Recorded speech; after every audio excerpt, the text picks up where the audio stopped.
This video is to be used for educational purposes only and is not intended to replace individual research or licensed investment advice. Unique experiences and past performances do not guarantee future results. Trading stocks, options, and spot currencies involves substantial risk. There's always the potential for loss. Your trading results may vary. No representations are being made that any software or training will guarantee profits or not result in losses from trading.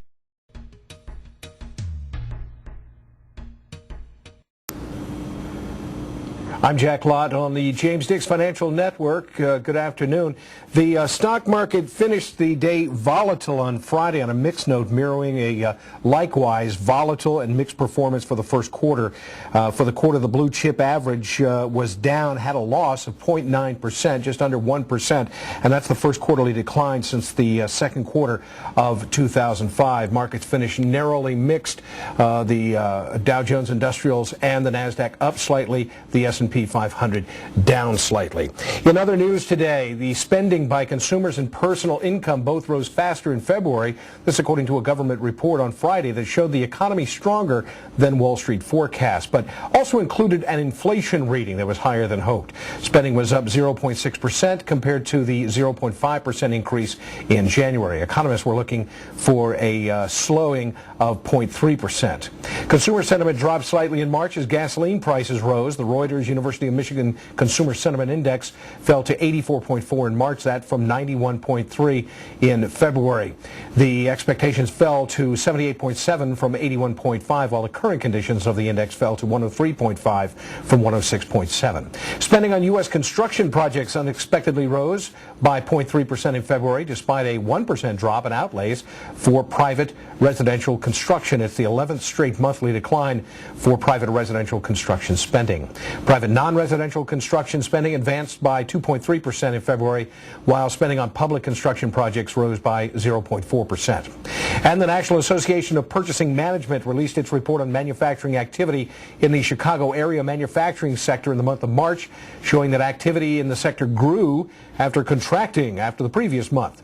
The report showed that the Chicago Purchasing Managers Index surged upward to 61.7 in March, that from 47.9 in February, fueled by surging ethanol production.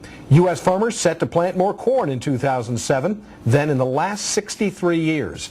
U.S. Department of Agriculture said in its annual survey that it expects U.S. farmers to plant about 15% more corn than last year as farmers take advantage of a market demand for corn-based ethanol. The USDA prospective planting survey showed farmers intending to use 90.45 million acres of corn. That's above the 88 million acres predicted by analysts. It's going to be a relatively busy week in the economic area next week. Scheduled reports next week include the ISM Index for March, the ISM Services Index for March, factory orders for February, non-farm payrolls for March, wholesale inventories for February, as well as the February Consumer Credit Report. Scheduled earnings reports next week. It's going to be a slow week. It's the end of the fourth quarter earnings season. Delta Pine Land Company, Horizon Health, Acuity Brands, Circuit City, Monsanto, Sealy, Micron Technology, Constellation Brands, and WD-40 are the only marquee names on the calendar. First quarter earnings season begins on Tuesday, April 10th, when Alcoa reports after the closing bell. Some of the stocks in the news today. U.S. Steel, the stock symbol on U.S. Steel, X, was upgraded to neutral from reduce at UBS. Employers Holdings, Inc., EIG is the stock symbol, reporting fourth quarter net earnings of $55.1 million. That's down from $74.5 million last year. And Beazer Homes, stock symbol BZH, receiving a grand jury subpoena demanding documents relating to its mortgage origination business. And that's the latest on the market wrap on this Friday, March 30th, the last trading day of this quarter. I'm Jack Lott. Have a great weekend. This is the James Dix Financial Network.